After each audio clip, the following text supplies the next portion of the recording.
Hey everybody, it's Josie. Welcome back to Cedar Creek Homestead. I hope you guys are having a wonderful day. It's a little bit warm here today. Not anything like we've had all summer long. Not to that degree, but it is a little bit warm, warmer than it has been.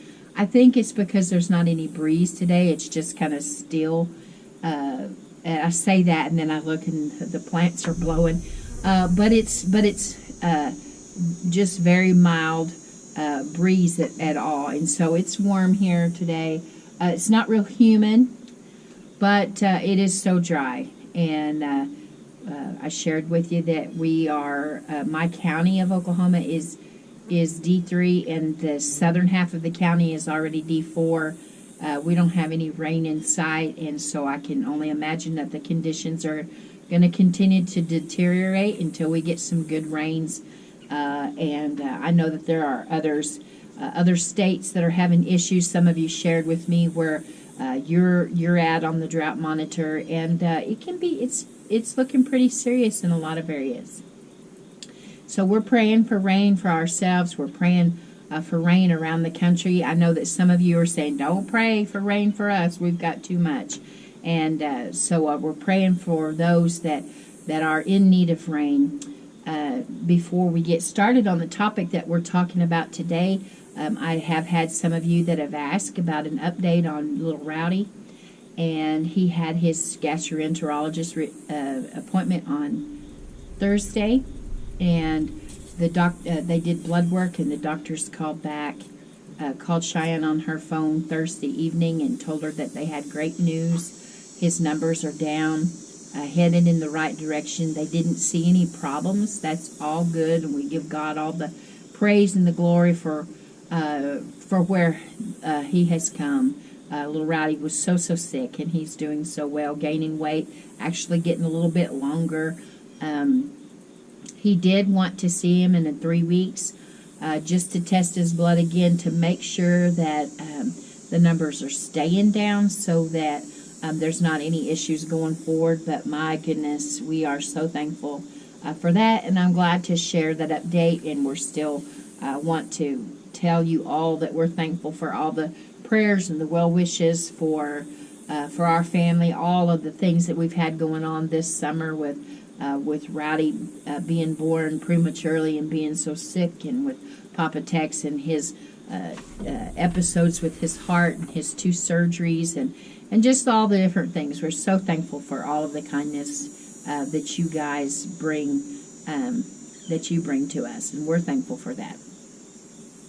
So, baby Howie, little Howie, is teething, and boy, the house is at attention. It seems like he's gnawing on every blanket or toy, teether, whatever he can get a hold of. We've tried wet washcloths with a knot tied in the end, cold, so that he has something to chew on. And sometimes he'll take something to chew, and sometimes he'll push it away, because he doesn't really understand why he's having this problem. But over the weekend, we got home from the fish fry, and actually during the fish fry, he was so kind of lethargic, and you could just see on his little face that he didn't feel well. So we did, after visiting and having dinner, we didn't stay a whole long time after that and visit. We went ahead and came on home with him, and he really was whiny and cried all evening, and we ended up giving him a lukewarm bath. His fever spiked, but not to the point that it was danger. But my family has, in my siblings, I have a brother and a niece, his daughter. My brother would have convulsions when his fever got high when he was a little bitty boy, and they would do spinal taps, and they did all kinds of stuff, and he'd be in the hospital. And then his daughter, my little niece, when she was little, if her fever spiked, she would hallucinate. So because we have that family history, we wanted to do what we could to try to alleviate any problems that baby Howie might have. And so I gave him a bath, and trying to help Blade and Cheyenne, because they're taking care of Rowdy too. And it's hard when you got to teeny tiny baby that needs attention, and you've got your little toddler there. So we got him a bath, and it calmed him down a little bit. And most of the weekend, he just laid around, and I've held him a lot, and he's wanted a blanket, and he's wanted to be comforted. And so because of him teething, it got me to thinking about all of that, and I thought that's what we would talk about today. Now his little gums are swollen. We can feel a little place where that tooth is going to pop through. It hasn't popped through yet, but it's just right on the verge of it. And I told Cheyenne, I said, enjoy the little toothless grin, because it's fixing to change forever.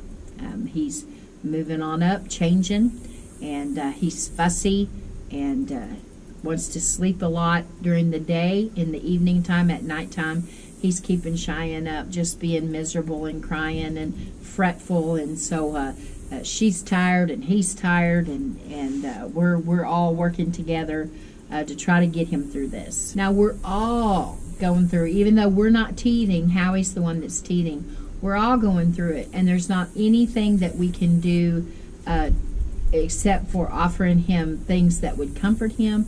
It's something that he has to go through on his own.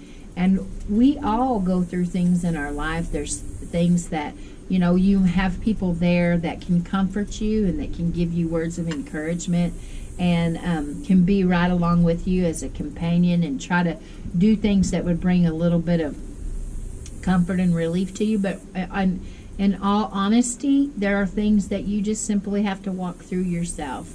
You have your support team there, and Howie's got his support team, but he's the one cutting the teeth. And we're the ones that have to go through sometimes grief and heartache, and we have to go through sometimes really ugly things in our life. And though those support personnel are there, those people that we depend on and we rely on, we really go through it ourselves. Now, as Christians, we know that the Lord is there, and we always have Him to lean on, and we're thankful for that.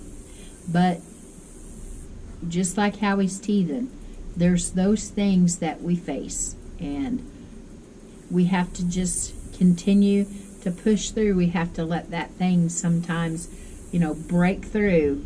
Just like that tooth is going to break through his gums, going to, push on through. That thing will push through in our life. Now for Howie, this is a rite of passage. It's something that we all, as humans, have to go through. And now I suppose I've heard stories of babies being born with teeth. Ours isn't.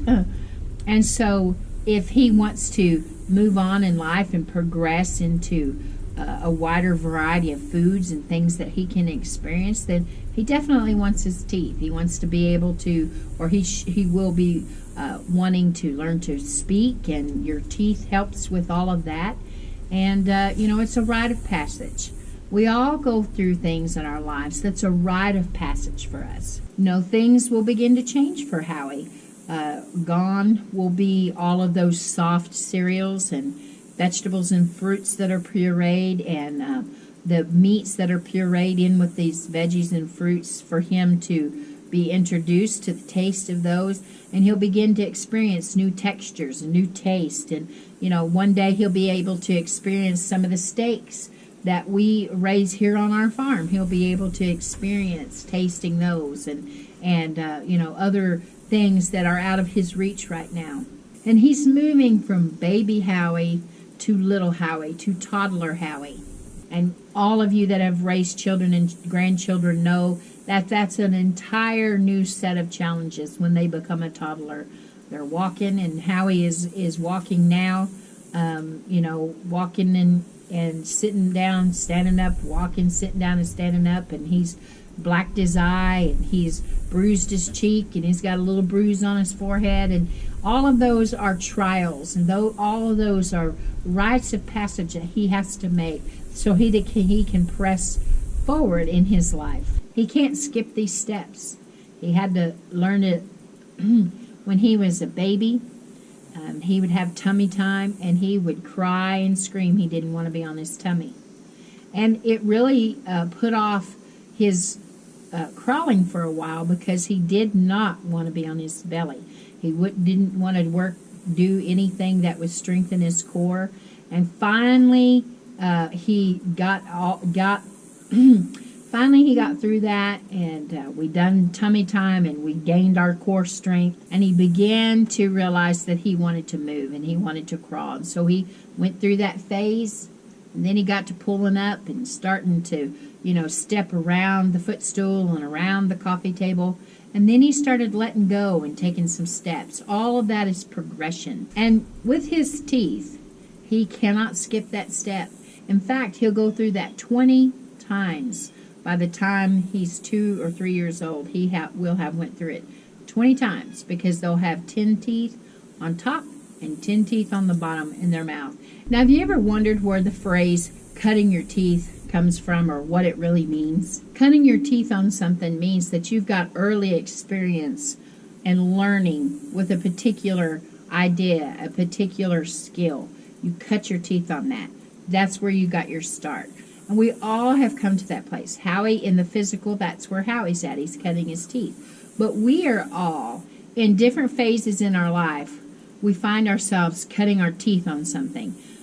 Not just, in my opinion, I don't feel like you ever get to a place where you're not cutting a new set of teeth, so to speak. You should always be learning. You should always try new experiences. There's a lot of people in this life that have gathered a lot of experience in doing multiple things.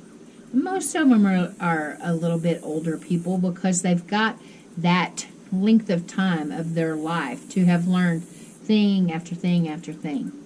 You see that with people that have a certain job skill, and they do that for years and years, and then they may retire from that and things go a certain way. The economy changes. Maybe when they retire, they're just bored out of their head and they got to do something else. And so they re-enter the work. They find another job that they want to do. Maybe they go to community college and they learn a skill, or they come home, say, to the farm, and they learn to weld, and they learn to do things that's going to help for the next part of their life. I think sometimes we get in this way of thinking that these are the things that we learned early on in life. These are the things that we cut our teeth on. I learned to be a secretary. I learned to be a mechanic. I learned this, or I learned that. I have this experience. I have this experience in life. And so this is what I can have. And sometimes we put ourselves in a little bit of a box, because this is what we cut our teeth on, and this is what we must stay with. That's simply not true. We just need to continue to learn and continue to develop skills and continue to do the things that are going to help us moving forward. There's a lot of things in life that perhaps we've learned and were valuable to us at one time, and now we see that it really doesn't apply to us in life anymore. Howie, once he gets all those teeth, those 20 teeth, it won't be but just a few years, when he's about 5 or so, going into kindergarten, first grade, he'll start losing those teeth that he's putting all this time and effort into getting. And one by one, those teeth will come out. And he'll get a whole new set of teeth, plus more. When you're an adult, you're supposed to have 32 teeth. Now, some people may not have enough room in their mouth for all their teeth, but he's going to lose the teeth that he's got now, gain new ones, plus extra. So life continues to move forward, and we gain new experiences. We cut new teeth. That Howie has to go through that. We all had to go through it. Most kids, I'll say, when you're in elementary school and you have your school pictures, most kids will smile and they'll have one tooth or 2 teeth, sometimes 2 bottom teeth, maybe a tooth over here that's missing. It's a rite of passage. It's something that we go through, losing those teeth, but gaining permanent teeth, gaining that experience, learning in life, and not being afraid to learn. If Howie and all the other little babies said, no more, we're not taking this, we're not cutting teeth, we're just going to keep our gums for the rest of our life and no teeth, then their experience in life would be pretty limited. They would have to gum everything to death to be able to eat it. And that's how we are too. We can't just sit down and say, I'm not learning anything else. I'm turning everything off up here. What I've already got, what I've already mastered, what I've already learned, what I've already put the time and effort and pain into. I'm not going past that. That's it. And I suppose that there are people that are that way. But we must press forward. We must keep going, working on getting those permanent teeth in there, getting ourselves to a place where we allow ourselves to grow and to mature and to change. You know, some people might say, well, why are we designed this way that we don't just get all 32 teeth when we're little? You know, the teeth start coming in and we just keep working on it until we get the 32 teeth. Why is it that we must get the 20 teeth in to start with, lose all of those, and get the next set of teeth? Well, for one, our little mouths, when we first start out, don't have room for 32 teeth in there. And the teeth are designed for little mouths.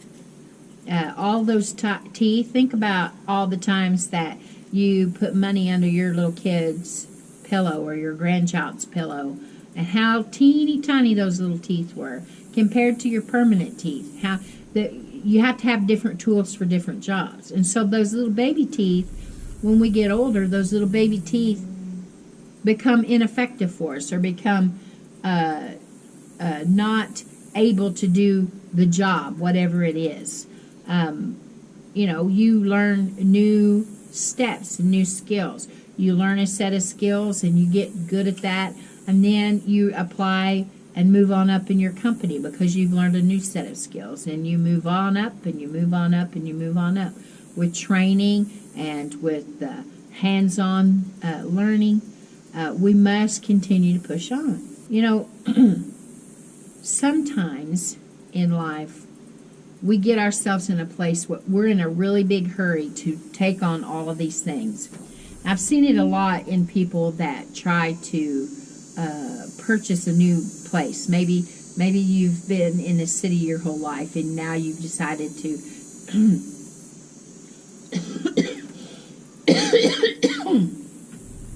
you've been in the city your whole life.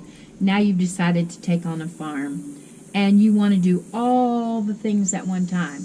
You want all of the animals, you want all of the crops, all of the gardens, all of the things at once. And there's not anything wrong with dreaming about those things and wanting to do those things, but you'll overwhelm yourself if you take all of it on. You have to baby step it just a little bit and learn about this thing, learn about that thing, and take them on. And then you take a little bit more on, and you take a little bit more on. That's what those babies are doing, like Howie. They take a little bit on, they start learning, they drink their milk to begin with, then they eat the pureed foods, and then you start introducing solid foods, and then that's what they have is solid foods. You don't just throw a little one out there to try to tackle a steak. And we don't just throw someone out there and say, here's all these things, now go and do it. We have to cut our teeth. We have to learn. Hopefully we don't ever get to a place where we think, hey, I've got it all, I've arrived. I know I haven't. There's lots of things on the farm that are a challenge to me. Learning to drive the tractor and the lawnmower and do those things. I haven't had to weld yet. I don't know that Blade will ever let me try to weld. I don't know that I want to try to weld. And I have realized that I'm in a season in my life that things are beginning to change what skills I have and are becoming more valuable in some areas. You know, sometimes life will throw us a curveball, and we realize that we're up against something that we don't really have any idea how to deal with it, what our first step is. We begin to feel a little bit of pain, a little bit of struggle, kind of like those babies cutting their teeth. We can't really put our finger on it, we can't really identify it, but we know that it's causing us a little bit of discomfort.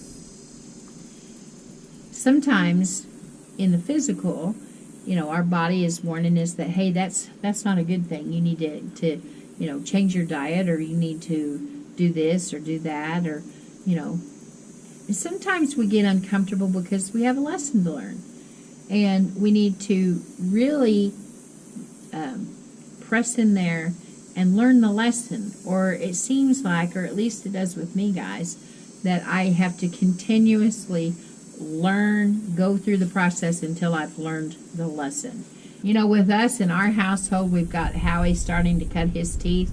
Rowdy's right behind him, and he'll begin cutting his teeth in a few months, which seems crazy. He's just a month old, but the possibility of him cutting his teeth in 5 or 6 months is a real thing. And so we're in this phase of life, and wherever we find ourselves in life, we need to be willing to learn, be willing to be moldable, be willing, when they're older, when they're 5 or 6 and those teeth start getting loose and they start wiggling them, and sometimes it'll be just loose enough that we realize, that's kind of tender. And then you start wiggling it a little bit more, and they'll really get to wiggling it. And sometimes they try to get you to tie something around it and pull it out for them. And although, our idea, we want to keep that tooth, that gum will swell and it'll begin to loosen that tooth and make it to where it can wiggle and get on out of there so that new tooth can come up. Because usually when a tooth is loose, what happens is the permanent teeth underneath it are ready to come in, and so they begin to push because they need room, they need wiggle room, they need to be able to get in there and get seated in the gums where they belong. And so that baby tooth has to get pushed on out of there. Even though we want to hold on to things in life, sometimes they need to get pushed on out of there so that new thing that the Lord has for us can emerge and get itself seated in there, and that it can then be the new thing that we have, a new skill. Or maybe sometimes relationships change and people are going to move out of your life and new people come in. That's all a painful process. Those things get wiggled out of our life so that the new can come out and we can begin to flourish. A lot of people are afraid of change. They want to hold on. But what would we look like as a people if we held on to those little tiny baby teeth and we said, we're not going to change, we're not letting go of them, we're not letting those permanent teeth grow in, we're holding on to what we've got? Well, we would be ineffective, wouldn't we? Because we would have teeny tiny teeth in our mouth that couldn't do the job that they needed to do going forward as we age. And we need to remember to give ourselves wiggle room. We need to, if something's not working in our life, we need to be willing to let it go, let it loose, so the new thing can come in and we can get back to work. We need to be willing to cut our teeth on new things, learn new things, adapt. We see this world seems like it's just going faster and faster, turning at great speeds. And you turn on the news, you turn on the radio, and it's story after story after story of sometimes crazy stories of things that we just never could have imagined. And we have to readapt. We have to change. Change is hard for us sometimes. We don't want to do that. We want to stay just the same as we were. Sometimes we can't do that. Sometimes we have to let go to receive the new, to receive the thing that's going to be beneficial to us. It's a little scary sometimes when we have to let go of things because we get so attached to that. So this is mine and I'm not going to let go of it.